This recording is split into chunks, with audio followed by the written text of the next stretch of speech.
All right, welcome. If you're involved in orthodontic treatment planning, then you know that mastering cephalometric analysis is absolutely essential. We're going to break down the key steps for you. So, here's the game plan. We'll start with the fundamentals, then walk through the really precise steps of the analysis itself, and finally, we'll see how it all comes together in clinical practice.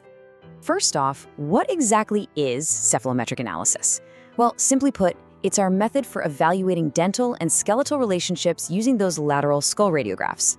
It becomes especially vital for any cases that are going to involve significant changes to jaw or incisor position. You know, this technique has a pretty rich history. It really started back in the late 1800s with the very first radiographs of the head.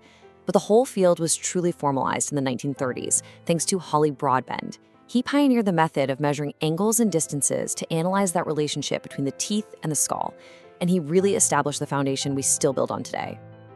Okay, let's get into the first crucial step, getting a high-quality, standardized radiograph. I can't stress this enough. The accuracy of the entire analysis hinges on the quality and consistency of this initial image. It's what ensures we can make valid comparisons over time.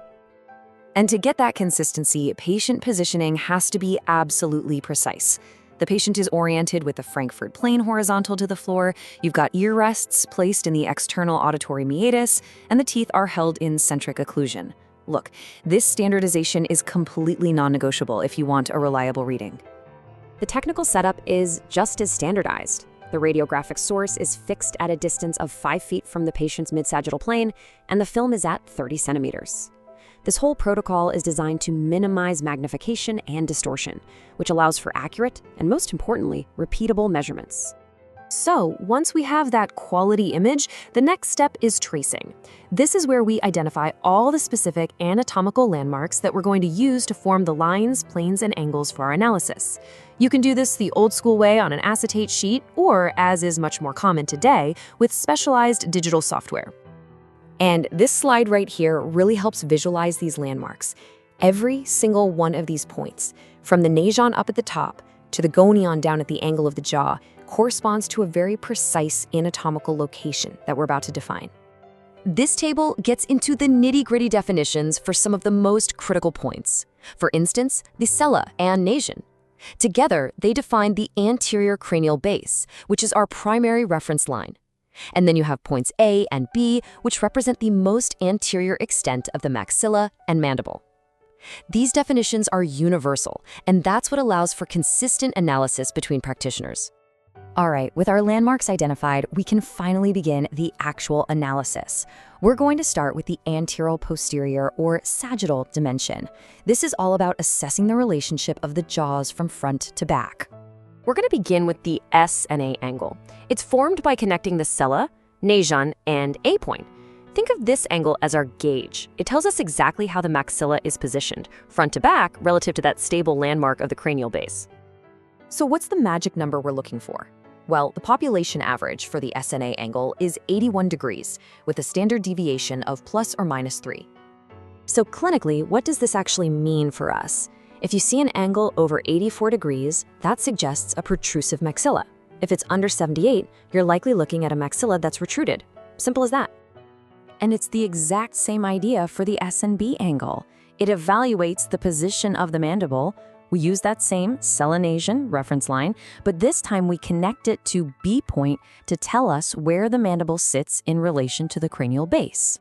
For the mandible, the normal value is a little bit less, averaging 78 degrees, again with that plus or minus 3 degree range. Okay, here's the crucial part. It's all about how these two angles relate to each other. By simply subtracting the S&B angle from the S&A angle, we get the A and B angle. This one value defines the direct anteroposterior relationship between the maxilla and the mandible. And this chart illustrates the skeletal classification beautifully.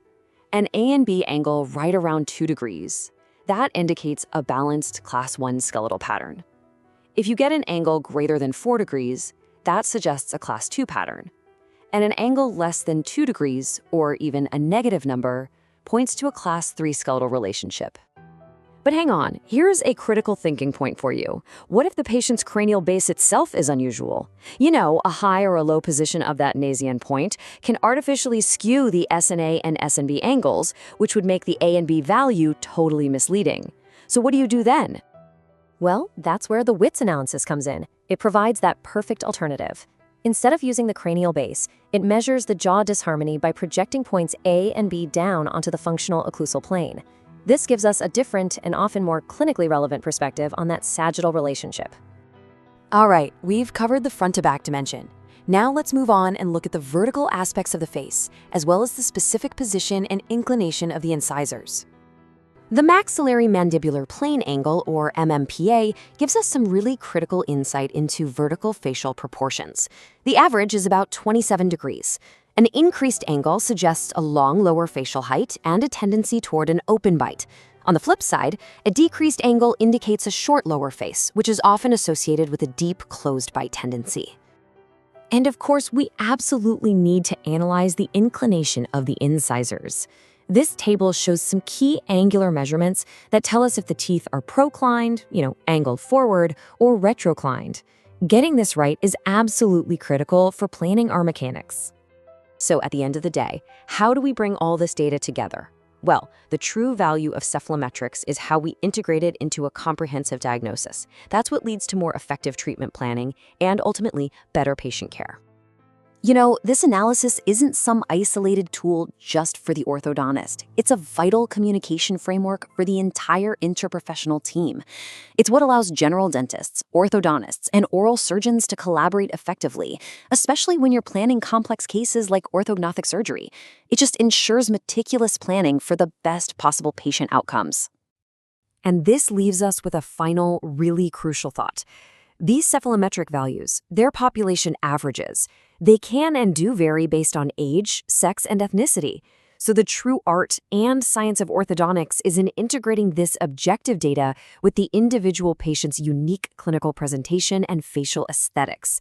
That's how you create a truly personalized and successful treatment plan.